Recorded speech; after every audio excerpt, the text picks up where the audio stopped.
কেমন আছো? আগে বলো তারপর।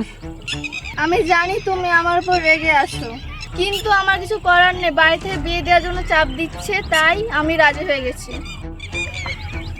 তারপর বলো। প্লিজ তুমি আমাকে ক্ষমা করে দিও। ক্ষমা? আর তোকে?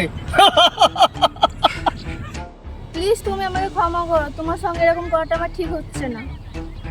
হ্যাঁ চুপ, একদম চুপ, নইলে এখানে শেষ করে দেবো, ঠিক আছে? এই কি মনে করিস নিজেকে? হ্যাঁ, ইচ্ছে মতো খেলবি, ইচ্ছে মতো ব্যবহার করবি।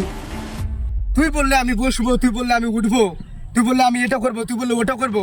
হ্যাঁ সবই ঠিক আছে, আমি এগুলো করেছিলাম, কিন্তু শুধু একটাই কারণে, এই ভালোবাসার জন্য, ঠিক আছে? কিন্তু তুই যেটা করেছিস সেটা সিনেমার অভিনেতাদের অভিনয়কে হার মানাবে, বুঝলি? আরে তুই তো যাবি, এটা তো আমি বুঝেছিলাম 1 বছর আগে তোর ব্যবহার আর অভিনয় দেখে, বুঝলি? তোর তো আমি ছাড়া অনেকজন আছে, এটা তো আমি আগে থেকে জানি, শুধু আমি চুপ ছিলাম। আমি চাইনি যে আমাদের মধ্যে কোনো রকমের ঝামেলা হোক, আর আমি এটা চেয়েছিলাম যে তুই শুধু যাবি, কিন্তু না, তুই তো একটা চরিত্রহীন, বুঝলি? আচ্ছা একটা কথা বলতো, এগুলো করে কি পাস?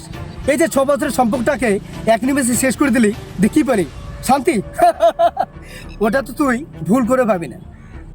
আরে তোদের মতো মেয়ের জন্য না আমার মতো হাজারো ছেলের জীবন আর ক্যারিয়ার আর বিশ্বাস সব কিছু ধ্বংস হয়ে যাচ্ছে।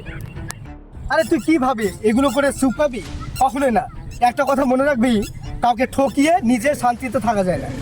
তুই নিজেও একদিন ঠকবি। তুই আমাকে কি ছাড়বি? আমি তোকে ছেড়ে দিলাম এক চুটকিতে, ঠিক আছে? চল চল।